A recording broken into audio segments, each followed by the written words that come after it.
It's so funny to hear folks at like the national station and everything talk about the heat dome. I'm like, right. We not new to this. We true to this. Yes. We understand. We are true to this. I love that. Yes, we understand. And even though the heat dome was actually centered over them, they got to triple digits before we did. Wild. Yeah, it's interesting to see how these weather patterns are shifting and changing. And the weather pattern has actually kept us, believe it or not, cooler than normal for July. Or I mean, June, 84, June. like that, 84 in late June's pretty, I mean, it's gonna be July next week, so. Yeah, it's going to be here before you know it. And I want to show you how the month has played out so far, just because it's so interesting to me.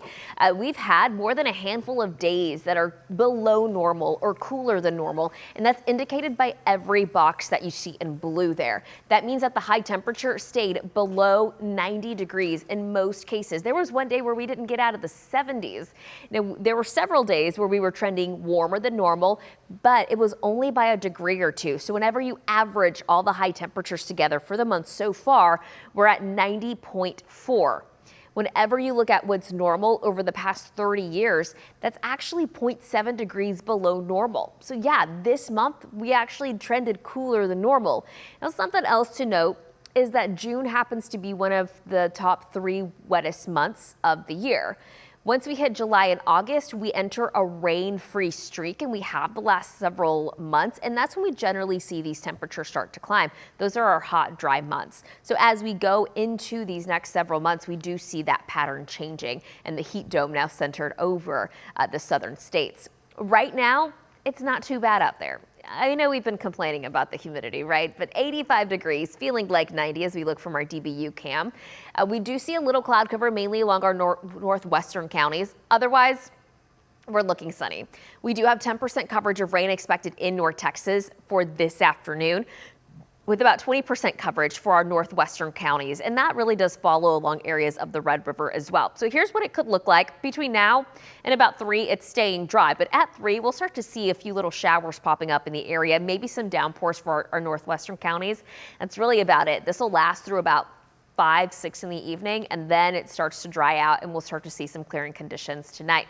The high temperature will be very close to normal, 94 in Dallas, 95 in Fort Worth. Normal is 93, but it does warm up in the next coming days because of that heat dome getting a bit closer. 96 for the high on Saturday, 97 on Sunday, with morning lows starting in the upper 70s and a light south wind. Here's how the rain coverage will change. We're rain-free Saturday and Sunday, but come Monday, Tuesday, 20% coverage all as this front approaches.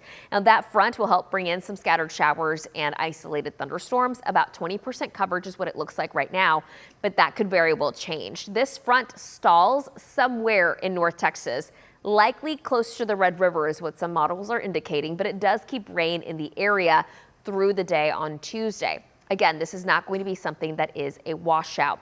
Something else that we're watching for next week is the potential for a Saharan plume of dust to move into Texas. This is really interesting because this is actually dust from the Saharan desert. It gets carried by winds, elevated winds. It picks up dust, carries it across the Atlantic over 5,000 miles, and then dumps it over Texas. This happens every year around this time of the year, and it comes in waves. This is not what you're not going to notice like a big wall of dust moving in, but you may notice some hazy skies. You may notice some really pretty sunrise and sunsets because of the dust, and your allergies might start acting up with the dust. Now, the plume is going to be more dense across southeast Texas, but we'll likely see it Tuesday and Wednesday. But remember, I told you that there's a front coming in Tuesday.